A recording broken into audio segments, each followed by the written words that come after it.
Welcome to the Speakeasy podcast. Here we discuss issues important to you, topics that empower the community, and conversations that spark change.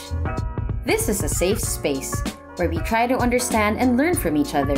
Mahaba-habang Usapan. Speak true and speak free. It's time we speak easy.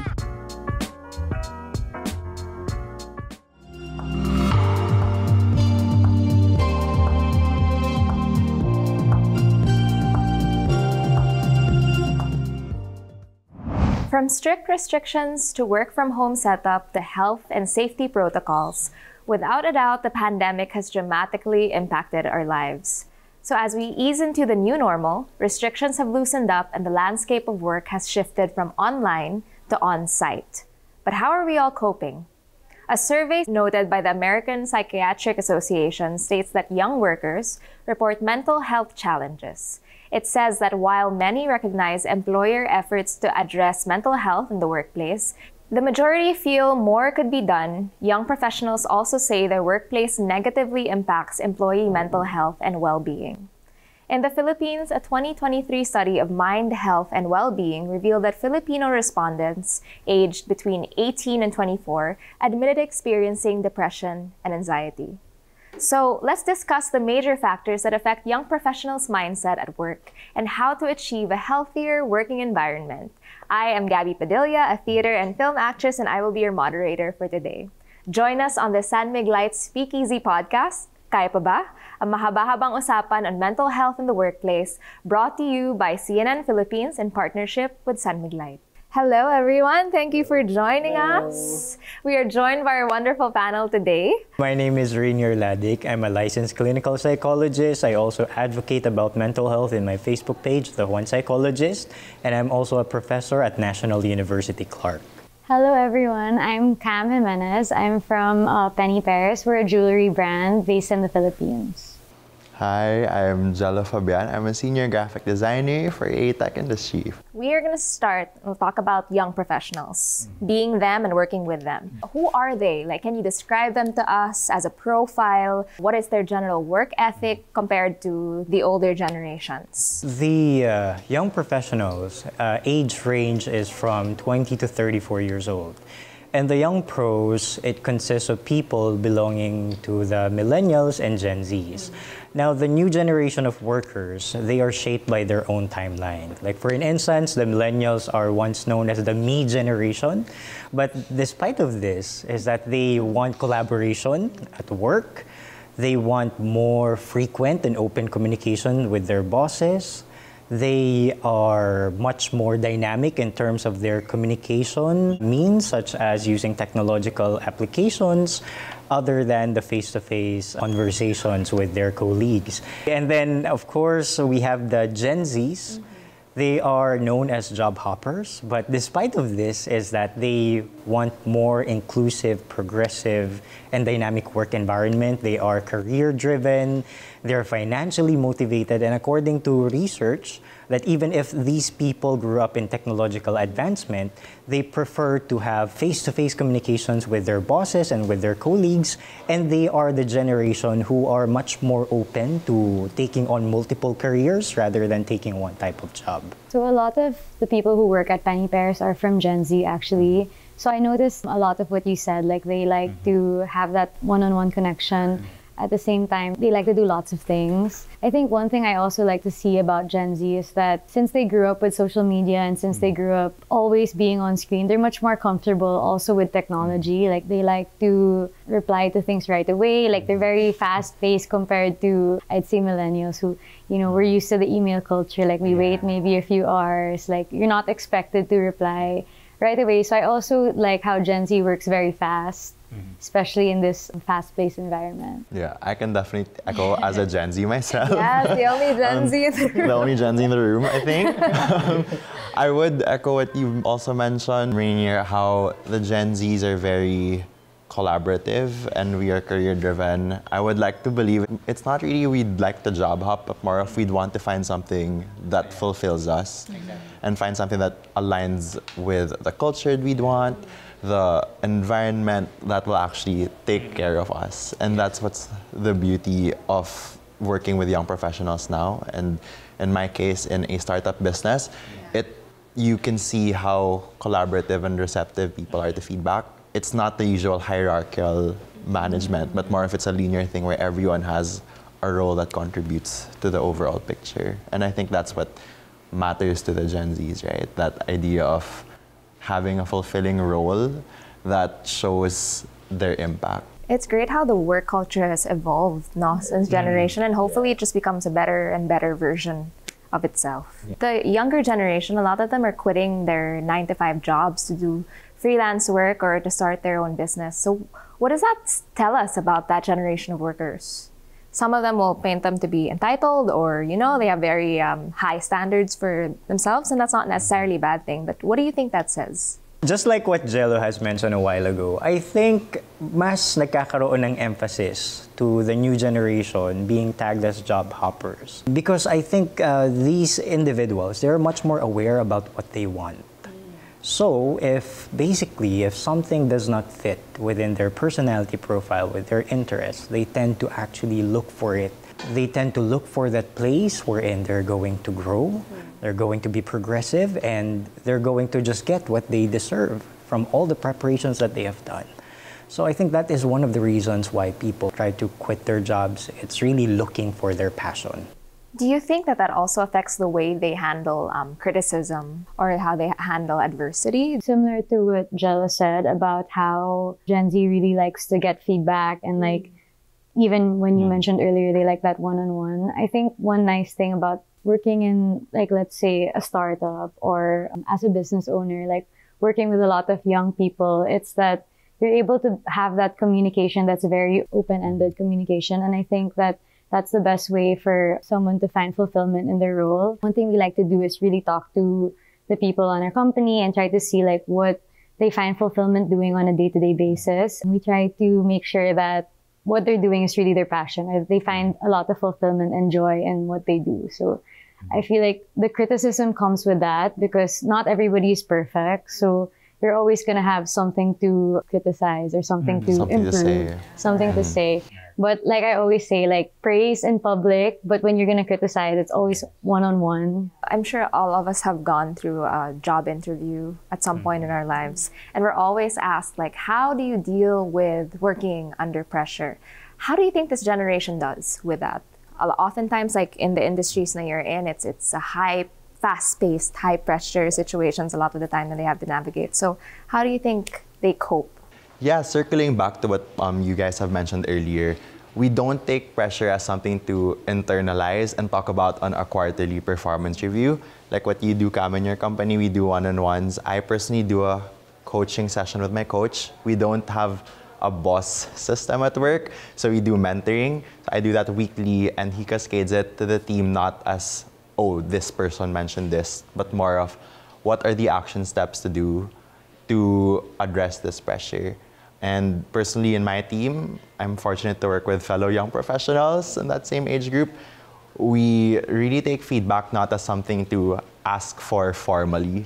We can talk about it on a day-to-day, and we just collaborate on what we could do on our level first before raising it. So I really enjoy that idea of being receptive and not needing to think of pressure as something negative, but more of something to act towards. I was just going to say that's really true. Like, pressure isn't something that is necessarily bad. Yes. Like what I say, pressure creates diamonds. And I think with everything that they have mentioned, I think this reflects the resiliency of the young adults through collective efforts. They always get that rep. Now, they're not very good with dealing with adversity. Now, they need to be protected. But I feel like that's not true at all. There's this saying na, di ba, yung mga new generation daw is called like a snowflake generation, very sensitive. But I do not think it's coming from their sensitivity, but it's much more of having an awareness about what they deserve, what kind of treatment they wanted to experience within a certain company. So it's not really being sensitive, it's just knowing what you really deserve and what are your rights. And there's a gentleness in which we can still, achieve our goals, but also we don't have to be robots. Exactly. It's so interesting to listen to you guys, because as an actress, I don't really have that group dynamic at work. I mean, on set, I work with other people, but a lot of the time it's just you. Right. So it's interesting to kind of hear how, as a team, you get to work on a problem together, sort it out together. But kaya personally, how do you deal with going through pressure? When I go through pressure with work, I usually just like escape and consume other sorts of media. Like I read or I just binge a show. I just really distance myself from my work. And I think that helps me stepping back. When you're faced with a problem and you remain standing too close to it, you don't get the perspective that you need. So that's personally how I cope. How do you guys deal with pressure? In my case, I also do the same. I do momentary escape from the stressor. Then once I'm much more prepared, I face it. I do emotional processing. I allow myself to feel essential emotions. If I'm sad, I'm going to just let myself, just feel that emotion because that's a healthy and normal type of emotion rather than just repressing it and later on all of those repressed feelings will haunt me. I would rather want for me to relieve that tension, then I would just try to think what caused me to have this type of feeling. Then once I get to know what's the cause of this, then I think my mind will be clear for me to think of the solution so that I'll be able to avoid, whatever will make me feel these negative feelings. Then basically, I will just have to act on things and, just let go and, just release the tension that the pressure has brought onto me. There is value in just sitting with the emotion. Yes, exactly. Because a lot of people, whenever they feel pressure, they feel na parang they just want to resolve it right away. So what they will do is that they will set aside the feeling, it will be repressed, but then eventually maiipon niya na maiipon, and then until such a time that the person will, have this moment wherein talagang sasabog siya. Even, in workplace, a lot of people displays, aggressiveness. It's because they are not dealing with their emotions very well. I think one thing that's important for me to remember when I'm dealing with pressure is that a lot of pressure is internalized. So a lot of it really comes from yourself. And when you think about it, there's no one person who's really pressuring you. For me, trying to step back, like what you said, and maybe take some time to journal or read a book or just get out of my head and get into something else. And it's not the end of the world. Exactly. Our job, we're not no one is gonna die if you don't finish your job. Yeah. So we also share that with our team. Don't pressure yourself too much. If there's something that you feel stressed about, always be okay to ask for help. You can ask someone on the team to help you out. You can ask for advice from me or someone who's had experience, and that I think also takes a bit of pressure off of people because they know that it's not entirely their responsibility or their fault. Everybody, we're a team, we work together. And I can imagine hearing that from your boss, people who work under you. I'm sure when they hear it from you, there's some comfort in knowing that you're heard and that you're given that space to just feel that whatever you're going through is valid. I super agree with what you mentioned. We're not here to save the world. I really enjoy the idea of just sitting with your feelings because your feelings are valid. I have a personal telegram to myself where I will voice memo and try to process things sometimes before talking about it with other people because what you've mentioned, you don't want to be rash about what you think about. So it's nice to just sit in with it first as someone who is talkative. Just share what you're going to say to yourself, listen to it, try to think of it about from time to time. I like using the gym time as my thing. Sometimes on the treadmill, I'm not listening to music. I'll listen to my thoughts. Let the intrusive thoughts win for a moment and try to just make a way to stitch things together eventually. Again, ayaw mong sumabog. You don't want it to make you create decisions that are emotionally charged. So I guess that's how I'll deal with it. And eventually I can talk about it with people more self-aware than ever instead of trying to get something out of them because I don't want them to think that they're also responsible for those feelings. That's a really nice self-regulation act. It's a nice hack. Matry nga. Hot tip. Pro tip. So the world of internet and that's a reality that we live in every day. And content creation is also a thriving industry, but it also makes one so vulnerable to cyberbullying or cancel culture or whatever it is that comes with being part of the internet ecosystem. I also do work online, making content. And there's really that sense of vulnerability when you're posting and sharing with such a huge audience. I know it's not really a part of your jobs. I mean, with Penny Pairs, of course, you have a presence online, but how do you safeguard yourself. Now you don't get so carried away because it's so easy to get sucked in. Well, of course, first and foremost, I think what's important in here is before we post something, we have to make sure that we have thought of it not just twice, not just thrice. We have to review the content of it so that we will be able to predict and to anticipate what will be the responses of people. Kasi may mga tao kasi na kung may maramdaman lang sila, popost na kagad nila without even thinking about the consequences of it. Mahirap kasi na i-break yung cancel culture, being bashed by a lot of people, most especially in the online, you can just go anonymous and you can say everything towards the person. That's why rampant yung cyberbullying. So I think ang mas maganda dito is to become proactive rather than reactive. Proactive meaning to say we anticipate what is the best outcome that we wanted to experience. If may gusto tayong i-post, let's try to re-evaluate it. Like, let's not be driven by our emotions. Like the factor na kapag may nalungkot tayo or nagalit tayo, ipopost kagad natin, let's reflect on it. And then eventually, if tingin natin is hindi naman siya makaka-benefit to us, or also it will not give learnings to others, then probably we can consider to scrap it out. Or if there's really this urge within us to express our emotions, kasi nga parang yun yung nagiging way natin to vent out yung tension within us, then let's try to reevaluate it and then try to anticipate what could be the responses of these people if we were able to control it and we were able to really think na, okay, hindi naman siguro magiging ganun ka-negative yung tingin ng mga tao, then feel free to post it. But then, of course, at the end of the day, we should be accountable and responsible with our own actions. How about you, Camila, as a business owner? Is that something that you grapple with also? Yeah, well, thankfully, we've never had any incidents of cyberbullying or cancel culture within our company. But I guess one thing is also being very accepting of criticism. I mean, as a brand, you'll not be able to please everybody. So we are accountable to our customers and we're accountable to the people who purchase our products. So for me, I think taking in that criticism and not being so offended by it or easily defensive, no, we're not like that. It's important for you to listen. The first thing you need to do is listen and try to see where they're coming from, what they mean by it, because everybody that reacts also comes from a place of they have something to say. And you should listen to them because it's still important. I mean, at least for us, with their customers. So we try to listen to their feedback and apply it in the future. I think that also applies to internally in the company. You have to listen to what your employees say, what they want, or how you think they can improve. Because as a young company, we're always trying to improve. We're always trying to be better. I super agree with what you said. Never fight fire with fire.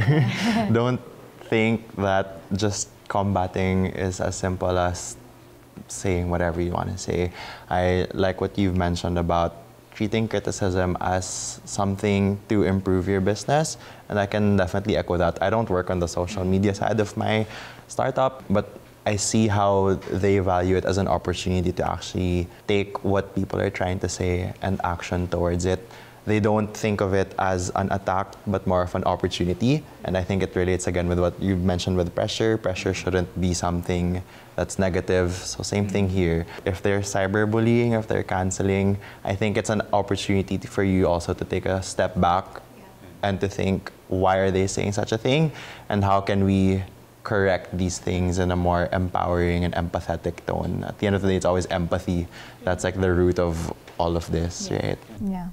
It's always a chance to grow and to self-reflect as well. No? A lot of the work that I do is posting online. I guess you'll have to learn to detach yourself and not to take things too personally.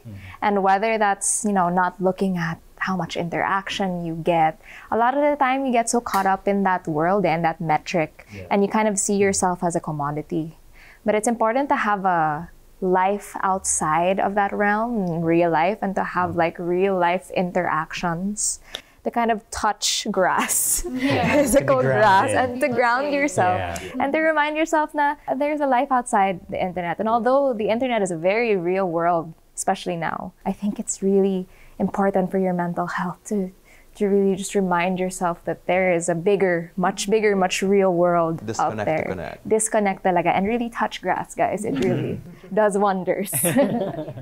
An example of a toxic work environment include superiors scolding an employee in front of others, embarrassing them. Like you were saying, it's important for you as a leader to, if you have criticism, to do it privately for them to feel safe. So as a leader, how should you point out or correct a young worker's mistake? I mean, aside from the things that you mentioned before. For me, I think there's this thing, it's called radical candor. So it's a book I read recently also. I think it's like trying to think about it from an empathetic point of view. Because if you don't tell them what's wrong, it's also kind of damaging. Like you want to tell them what's wrong, but you want to do it in a way that you're helping them. So, you know, when you're being passive aggressive or like, oh, I don't know if it's nice, like, I don't think that's very helpful. It's not wrong to tell them when something's wrong. It's even better for them because they can improve.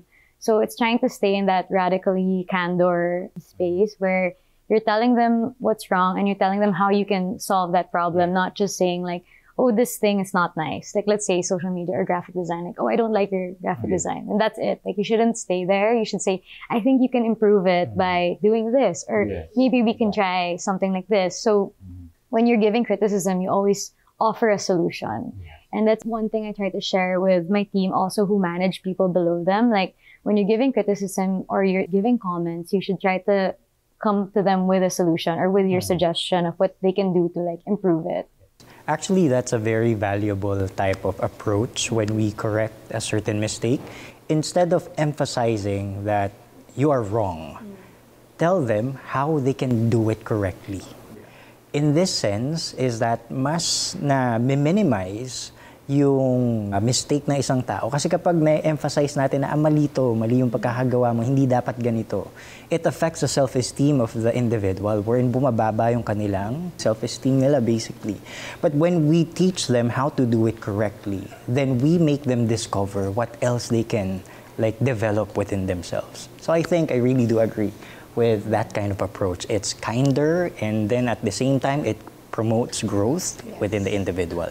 And they feel supported. Yes. And you should try to always tell them, like, it's not them, that's the problem. Like, it's whatever the project or whatever it is you're working on. Like, you don't say, like, I think that this is stupid. Like, you say, like, I think that, you know, you can do it in a different way. Or it's also how you communicate. Try to be sensitive and talk to them as, like, with respect, always. Yeah, circling it all, it's also about putting context to things, like what you've mentioned. You don't just say, this design is ugly. It's, you circle it to why the design looks lacking. For example, we like to use the feedback method of sandwiching things. You start out with the positives, and then you talk about why it needs a bit more improvement, and how, like what you've mentioned, how to action it. Always start with what's right. What's the good thing about what they've done? And you're not putting it down, but more of how can we level it up? You know, it's that change of tone, like what you mentioned, shifting the perspective from going down and putting back up, but more of this is where it is, so let's put it even there. So it's always about sandwiching it, not talking too much of the ugly, and focusing on that concrete step. I really like this culture that you guys have practiced in your workplaces where, because I know in very old school generations, it's like, I will give you this data. It's up to you to process it. It's not my problem how you deal with it. But it's not really now we're bubble wrapping our employees because we don't think they can take it. It's really just, it's a kinder way. You know, at the end of the day, all of you are on the same team. You want to be the gentlest, kindest version of yourself for each other. And I think, what's there to lose if you go about the more gentle or kinder way, diba? The world's already so harsh. So let's not make it even harsher for ourselves. This is our 9 to 5s, you know. Let's make sure that that's a safe space for everybody. This is what I like about the awareness of the new generation of workers. Yung mga behaviors before that were acceptable, kapag ma-evaluate mo siya at the present time, it's actually abusive. And now we're changing those. For the sake now, we can create this healthy environment for everyone to thrive. Sana we evolve into even better versions in the next 10 years, diba? In line with that same questioning, how do you lead your team, your subordinates, without overwhelming them? I mean, all of us at the end of the day, we all have goals and we need to be productive. But how do you do that in a way that it's not too much? It's not bombarding them or overloading them. I like to share with them also what's on my plate, which I don't think is very common in corporate, because like if they know that these are the things I am also dealing with, like, these are my projects, these are my goals, it helps them also see that, oh, I'm not alone. We're all working on it together. It's just that they're doing another aspect of it, or our timelines might not be really aligned. But I think it helps them be less overwhelmed when they know that we're all in the same boat. Like we're all working on something and we're all trying to improve the brand. Right now, I like the term that my friend used back in college. She called it communal suffering. It relates to what Cam mentioned, how when you see people in your same boat, you feel more empowered than you realize. We're human at the end of the day, and we're not, like what you said, we're not here to save the world, and we're not here to push things out at the end of the day all the time, right? So we really value that idea of making sure we understand what each person is going through. And that's I don't know, for me, that's a good strategy of what you're doing, because it's so not common to know what the uppers are doing or what your bosses are doing. For them to be human to you, it gives you that confidence and security that I'm a human, that I can share my personal thoughts with you as well. So that really helps delegate tasks, and that helps you approach things better because, again, they know what you're going through. Siguro with the responses that we were able to hear, is we can derive a certain theme in here, that leading by example and the sense of shared experience is something that could, make us to be much more humane as we lead other people. Now that we're coming from a pandemic, a lot of us have transitioned to a work from home, or some of us have completely stayed in a work from home setup.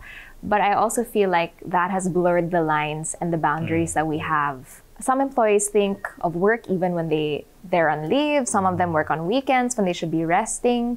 They're on meetings when they're with their families. Alam mo yun. So what do you think is the best way to manage this? How do you create that work-life balance? The work-life balance can be achieved by these three things. First is to fix anything that is needed to be changed in the current system. Then once na na-recognize na yan, then try to integrate like new policies and programs. Pangalawa is setting healthy boundaries. And pangatlo is self-regulation. Now, I think it's about time that we have to change our thinking that has been perpetuated by the hustle culture. Na the harder we work, the more productive we are. No, this is not relevantly true. Actually, yung thinking that has been perpetuated by the hustle culture, it can actually be harmful for our sense of self-esteem and sense of self-worth. Wherein yung isang empleyado, probably, pwede nyo isipin na, importante lang ako kapag ako ay may natatapos na mga trabaho sa aking opisina. Then I think it's also about time that yung mga companies, kasi ang work-life balance, effort to ng corporate company and ng mga employees to make it possible. It's about time that corporate companies have to be, respectful of that professional boundary nila sa kanilang mga empleyado.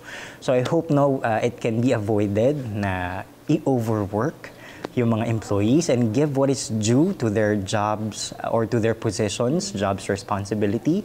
Then at the same time, may role din dito yung mga empleyado kung saan kailangan nila matutunan na mag-self-regulate or to control themselves, not to bring their work at home and start to prioritize other activities other than their work. Ang dami kasi mga empleyado na nagigilty sila kapag hindi nila natatapos yung kanilang mga trabaho. So ang ginagawa nilang compensation is they sacrifice their personal time. So this is actually the source of burnout. Yung wala ng variation yung activities natin, puro work, work, work. Wala ng avenue or wala ng time for you to actually recharge yourself, to become much more empowered, to prepare yourself for another day at work. So I think talagang yung healthy boundaries, I believe, it starts with two letters, N and O, no.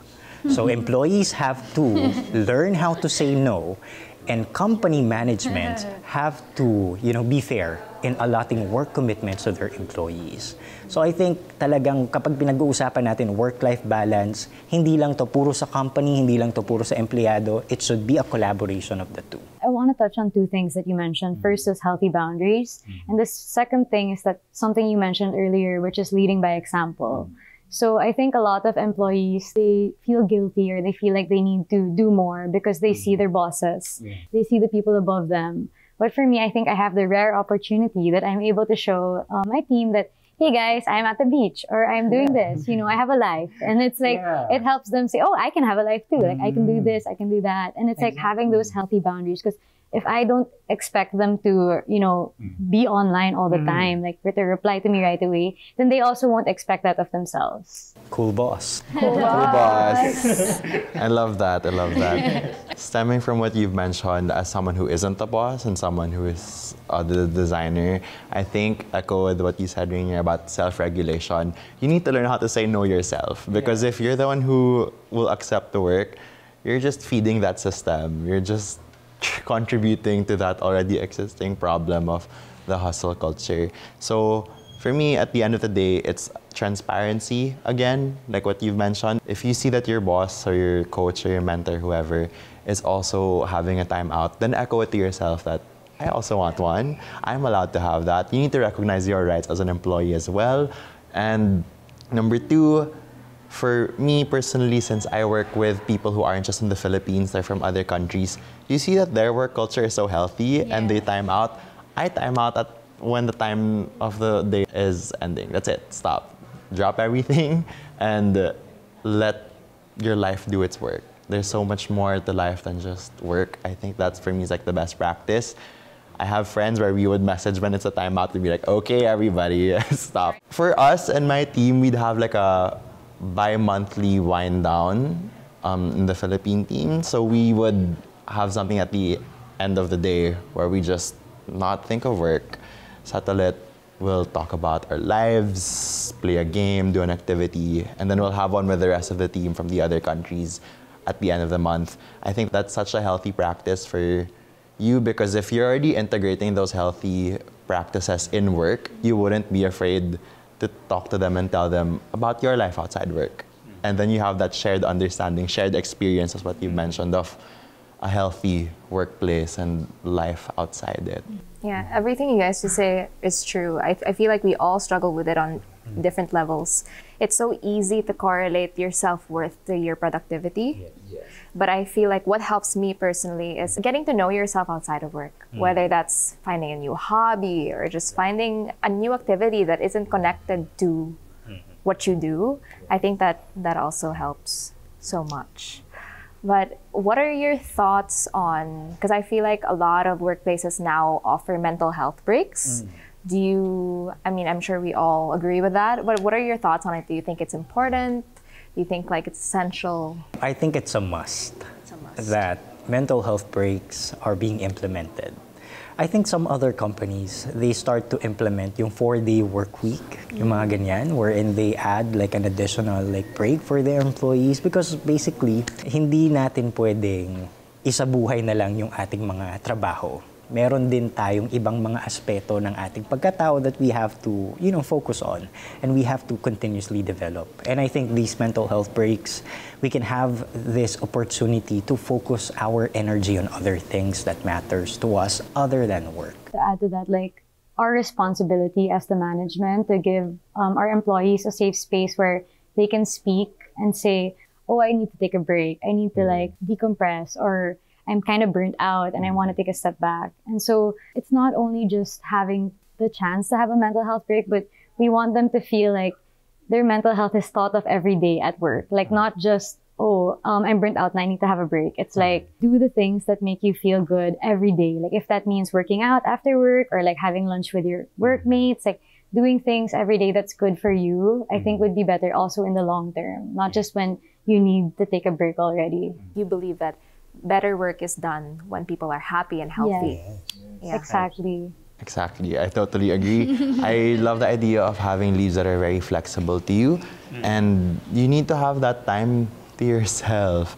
And I think it's a time also to understand that mental health isn't something negative, or it's not something that should be like a problem that we're talking about, but more of it's how do we live day to day? How do we live healthy?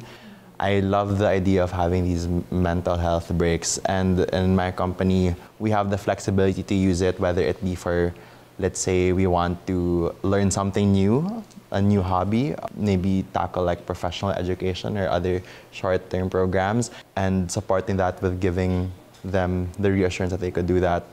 It's so helpful, and I really like what Cam said, because I like how our companies have so many similarities. There's so many things in common. It's nice to finally put mental health in the forefront and recognize it's not something that should be addressed, but more of how can we integrate it every day. It's not just like a problem to address, but it's actually a good thing that should be practiced. It goes beyond just being performative, diba? It really is ingrained in the culture, and you can really see it.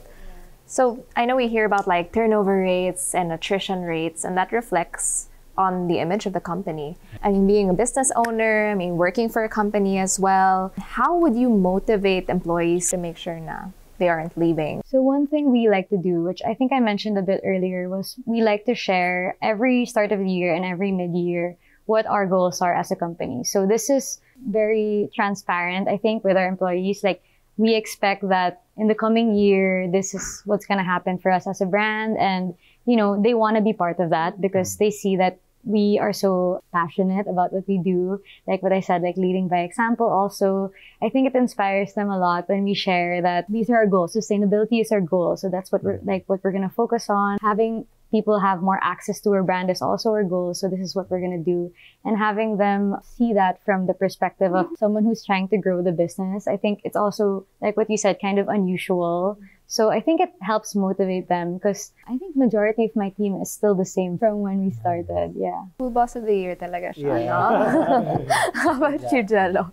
I totally agree with what you've mentioned. Transparency really is the number one, I think, resolve for the motivations of people. If people see the trajectory of what's happening and also not sugarcoating it so that you know where we're at, it will give them that sense of fulfillment. That's where my role is essential. So as simple as that, being transparent, and my team, we'd have weekly cadences of where we're at. And on a company perspective, we'd have, I think, twice a month recaps of what's happening. It gives you that sense of fulfillment that we're on the right track and we're doing something. It doesn't mean that, you know, it's all rainbows and sunshines. If there's a blocker that's happening, at least we know it. And our role contributes to addressing that blocker. It's all about that sense of fulfillment, like what Cam mentioned. If you feel happy and you feel content with your role, there shouldn't be a worry about hopping off to the next one. So I think it's, you know, it's not about the young professionals, but more of the culture that's being raised and driven by the companies they're in. On our weekly one-on-ones, like I said, the first thing that we ask is, how are you? So before we go into like the business or the work or the to-do list for the week, we always ask our employees like, how are you actually doing? And like, how has this week been? Like, what did you do over the weekend? Yeah. And it's not just performative. Yeah, it's not just performative. Like, you have to genuinely like care about them or like become friends. Like, you know, not necessarily like best friends, but at least just be interested in their lives. Exactly. Yeah. But let's flip it. Let's be on the other side of the conversation. Professionals naman is, when do you know when it's time to walk away from a job? When do you know when it's not serving you? When do you know when it's not healthy anymore? Well, basically your body and your mind will tell you that. Okay? Siguro, there's something that I wanted to emphasize before I dig deeper to this question. A lot of employees, they experience, of course, yung mga various na mental health issues. And I think everything starts with a single stress experience. And both employers and employees are actually at risk. Now, the problem begins to grow bigger when this single stress experience becomes a chronic stress experience to the point na hindi na namamanage ng isang tao yung kanyang nararamdaman or yung mga negativities na kanyang nararanasan. Now, the person can actually experience this, what we call as burnout, which is a type of syndrome by which a person reaches yung total exhaustion niya, physically, mentally, and emotionally. And then there's this what we call as the nervous breakdown or the mental breakdown, wherein this is much more severe, and yung reason dito why people experience this is because of chronic burnout. Now, we should take note that burnout and nervous breakdown, hindi kagad sila psychological disorders. Certain individual consistently, experiences chronic stress and exposed sa toxic environment at work, such as experiencing injustices, discrimination, workplace bullying, being overworked, then I think basically your emotions will tell you that you're not happy anymore. Your body will always feel tired, and I think those are indications that there's something that has to be changed, no? And if that change cannot be achieved by that certain company, then change your company, basically. Young professionals really know what they want. So, for example, working in a startup might not be the best for you because you feel like you want to work somewhere a bit more corporate. So I think it's also finding that fit. So sometimes you just have to accept that this chapter is going to be closed and I should move on to the next. So it's also okay. Like, it's okay to realize it. It's okay to learn that it's not where you want to be, and like it's valid. It's valid for people to want to move on to the next thing for them. Because we have this notion where you have to stick it out. You have to stay at least this long because it doesn't look good when you're jumping or. But at the end of the day, your health is all you have. And if you're not well, then... I also think it's about the growth. If you feel like you're stagnant in your position and it's been a couple of years or whatever, how many months you've been in, if you feel like this is the maximum capacity of it, then maybe that's the time. Right now, I'm just in my first job, but I'm really enjoying it. But I feel like if there will come a time when you feel like you've done enough and you've done the impact in that company, then that could be it. Other than that, it could also be that sense of maybe this isn't you anymore. You know, that feeling. If you feel like you're being imposed into a specific culture that isn't reflective of your values, your moral compass, and your personality, then that could also be an indicator of time's up. It doesn't mean that you had a bad run in your company, right? It just means that you're evolving as a person, like what you said, and you're realizing there's a better opportunity out there that will anchor to your career path. Yeah, and you just evolve. I mean, people evolve, and sometimes it's just time to move on. There's nothing wrong in that. Due to these factors, it's crucial that we create a healthy workplace.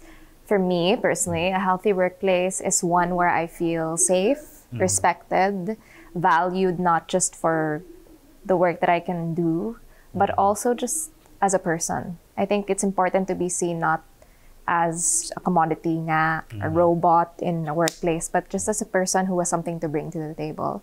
What about you guys? How do you know na, okay, this is my tribe, this is the environment that I will grow in? To create a healthy workspace, I think it's about time that companies have to invest in the mental health programs of their employees.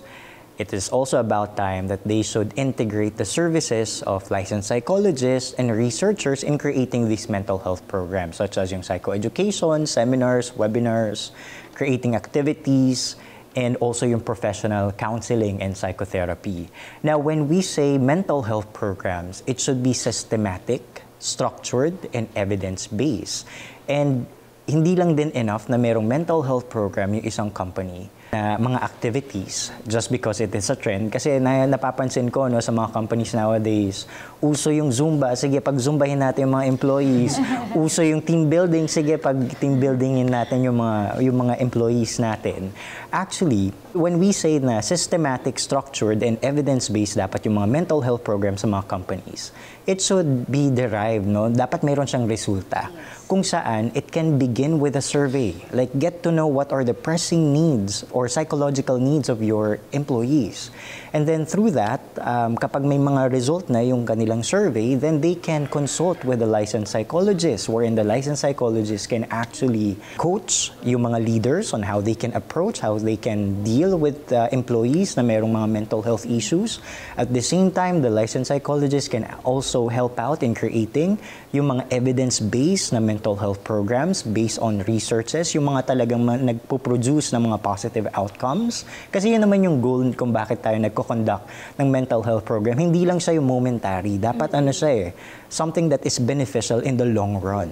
and talagang dapat nagpuproduce siya ng positive result. And then at the same time, the psychologist can also be a consultant in such a way na kung may mga special cases yung mga employees nila, the psychologist will be able to do counseling and psychotherapy. And so through this, mas magiging objective yung mental health programs ng mga companies that will make their environment safer and healthier for them. Right now, when we're listening to Prof. Rainier, it feels so aspirational pa lang, di ba? But hopefully we get to a place where there has to be a systemic talaga change. Exactly. Like for our industry, I think during the pandemic, we really realized that we had to push for legislation to improve our workplace. If there's a communal suffering, there's also like communal compassion and communal responsibility for everyone on set. So whether that's making sure that everyone gets enough rest, everyone is on set on these set hours, everyone gets paid on time, everyone's contracts are understood by them, it's really important that we look out for each other. I think that's what makes a workplace best. If I were to ask you guys, do you think it would be okay to disclose your mental health struggles at work if you have a diagnosis? Or do you think that it brings about just an opportunity to be harassed or bullied? Well, I think for us, it's okay to say it, but I think on a one-on-one kind of like safe space, because I think people will assume other things like when you say it out loud, like in public. So you can share it one-on-one, maybe with your mentor, like what you mentioned, so that they understand where you're coming from, like what's on your plate, and also how to best help you or how to best structure your work. Yes. So for me, I think it would be okay to share your mental health issues, especially if you feel that it's a safe space for you. I agree with Cam. As long as you are in that safe space and you feel like you're in a comfortable position to say it, then say it. Yes, it could open bullying at work, but if you feel like your team and the people you're with are open to listening to you, then why not? Because at the end of the day, you'd want to perform at the best that you can, and at the same time recognize what your capacities. And I think we should also take away the burden from the people who have these conditions. It's also on us to kind of educate ourselves, because there's still a lot of stigma and confusion around it. If there's like SOGI awareness for certain workplaces, sana we also have mental health awareness, and we also learn about what it is, science-based, fact-based, diba? So apart from taking vacation leaves and mental health leaves, what other measures should companies do to improve the well-being of their employees, do you think? For us, I feel like it's important to get to know them, like to know what they like to do outside of work. Like, for example, what you mentioned, for you like to read or you like to watch movies. It's also important, I think, for companies to understand that their employees have lives outside of work. So getting to know that too, like, I think someone from my team, she really enjoys rock climbing or like bouldering. So we try to encourage her to do that, like on the weekends. Like if we have a big project, like for example, we'll be opening a new store. We try to tell her like, hey, take the weekend off. Maybe you can go like bouldering with your friends. So I think when companies have that personal relationship with their employees and really know what brings them joy or what is good for their mental health, they can encourage it. Or like what you mentioned, they can do classes outside of work that you feel the company supports. I love what you've mentioned. In my company, we have interest groups. Think like back in school before, right? We would have that's nice. orgs or clubs. You would have things where if you're inclined to, let's say, TV and film, then there is a group for that, and we actually have activities that are anchored to it. And it's not run by the company, it's run by the employees in it. So you're given that platform to make your interests known by other people and have that shared experience. So it's a nice thing. I think companies should have that. Not just Zumba classes for the sake of it, but actually have activities that cater to them. So in our company, we don't really impose what activities employees should do. They're the ones who propose it. They're just given the platform and the resource to do it. And a lot of the times, your socializing is done at work na, diba? Sometimes you don't have time to really go out. Ideally, you would, but a lot of the times, it's who you spend most of your time with are people you work with. So that's so nice. I think it's really about time. Na yung work-life balance is, no longer an idea na naririnig lang natin. I think what should be promoted is to really make the employees experience that. And I think with what I heard from these amazing people, is that talagang may work-life balance, no? It's about time na iparanas na mismo sa mga tao yung work-life balance. And so, through that, talagang mas makikita natin kung ano yung magiging effect nito, no, sa work quality ng mga empleyado, or if ever they're going to be happier, they're going to be much more productive.